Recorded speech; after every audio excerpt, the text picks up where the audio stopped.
Hello again, Maverick Minds, and thank you for joining me on another episode of the Other Side podcast with 𝐎𝐓𝐇𝐄𝐑. Last time we spoke about sexual abuse. Today, I will be delving into emotional abuse, which is the other side of the coin. I once had a conversation with someone older and seemingly more knowledgeable about life than me on abuse. I told him that one of my deal breakers in relationships was emotional abuse, and he found it amusing. According to him, the notion of emotional abuse is alien to Africa. He believed that it was impatience and Western civilization that had influenced contemporary women like myself to live their relationships or marriages based off of emotional abuse. So I tried to educate him on the dangers of emotional abuse on its victims, regardless of their genders, but he remained set in his beliefs. Unfortunately, his reaction did not come as a surprise, because this is one common mentality in Africa and in Nigeria. From experience, however, I can confidently say that all forms of abuse, be it physical, sexual, or emotional, are dangerous. Emotional abuse in relationships is a pervasive yet often overlooked form of abuse that can have profound and lasting effects on its victims.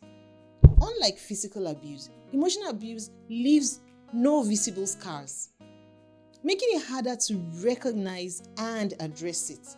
However, the impact of emotional abuse on mental health can be just as devastating, if not more so, than that of physical abuse. This is why I have decided to explore this insidious nature of emotional abuse in this episode of the Other Side podcast. I shall compare the effects of emotional abuse on victims' mental health with the effects of physical abuse on victims' mental health. I will also examine the ways emotional abuse manifests and provide strategies for overcoming trauma from emotional abuse. Then I will suggest ways you can rebuild your life after an emotionally abusive relationship. So stick with me. Now let's look at emotional abuse. Emotional abuse, also known as psychological or mental abuse, involves a pattern of behaviors aimed at undermining an individual's self-worth, autonomy, and psychological well-being.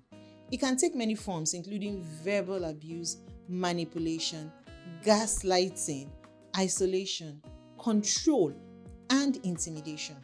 Unlike physical abuse, which leaves visible marks on you, emotional abuse leaves scars on the psyche, eroding a person's sense of self and security. Research has shown that emotional abuse can have significant and long-lasting effects on a victim's mental health. Also, studies have found that individuals who have experienced emotional abuse are at an increased risk of developing anxiety disorders, depression, post-traumatic stress disorder (PTSD), and other mental health conditions. Now, victims of emotional abuse may also struggle with low self-esteem, feelings of worthlessness, and difficulties forming and maintaining healthy relationships are often common with victims of emotional abuse. Comparing the effects of emotional abuse on mental health with those of physical abuse reveals some key differences. While physical abuse can cause immediate harm, emotional abuse often operates gradually. It erodes a person's sense of self and security gradually. You do not even know that you are being abused most of the time. You become almost like a shadow of yourself. Victims of physical abuse may experience physical pain and injury immediately, and everybody sees that they are being abused, while victims of emotional abuse will suffer from invincible wounds to their hearts, to their souls, and to their very being that are no less real or damaging. The ways emotional abuse manifests can vary wildly, but often they involve patterns of behavior designed to exert power and control over the victim.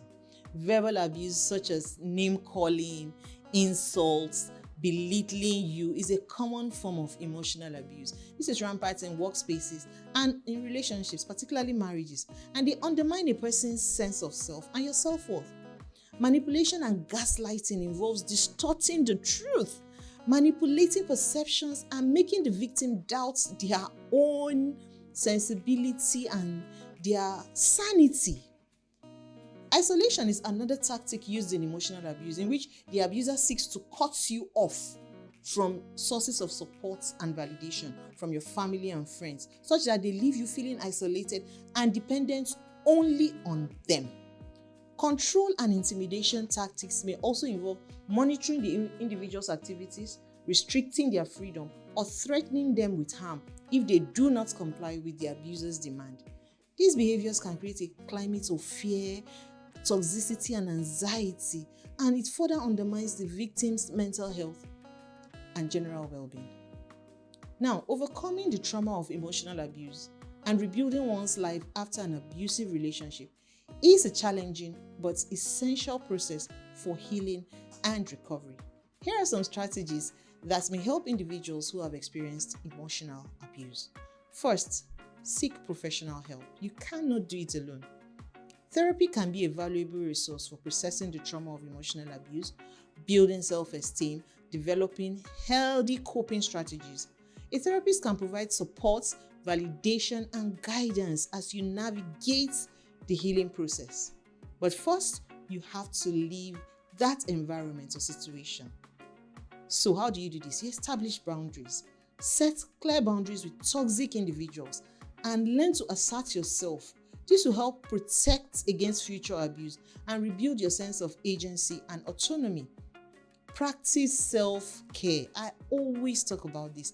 Engage in activities that nurture your physical and emotional and mental well-being, such as exercising, of course, meditation. Learn to meditate, journal, spend time with supportive friends and family, and at the end of every day or at the beginning, whichever works for you, write something that you feel deeply. Also build a support network. Surround yourself with people who affirm your worth, encourage you, and offer a safe space to express your feelings and your experiences. I would also suggest that you challenge negative beliefs. Challenge society. Work on challenging and reframing negative beliefs about yourself. That you are a woman doesn't make you less human. All this could be internalized if you do not challenge it. Practice self-compassion, self-acceptance, and boost your self-image. Lastly, I'll suggest that you engage in healing activities. Explore creative outlets such as arts, music, writing, and all other forms of creativity that could help you process your emotional being and express yourself in a healthy way. So, all I have been talking about today on this show is how challenging emotional abuse could be, almost as challenging as physical abuse. Rebuilding one's life after an emotional abusive relationship is a gradual and non-linear process. It requires patience, self-compassion, and resourcefulness. It is important to remember that healing from emotional abuse is possible and that you deserve to have a life free from manipulation, from control, and from fear. By seeking help, practicing self-care, establishing boundaries, and engaging in healing activities, you can begin the journey towards reclaiming your sense of self-worth, your autonomy, and your general well-being. Remember, you are not alone, and there is hope for a brighter future beyond the shadows of any form of abuse, be it physical, be it psychological, be it mental or emotional. And that's it on this episode of The Other Side podcast with 𝐎𝐓𝐇𝐄𝐑. Thank you for listening to me, and please begin to take steps towards freeing yourself from all forms of emotional abuse.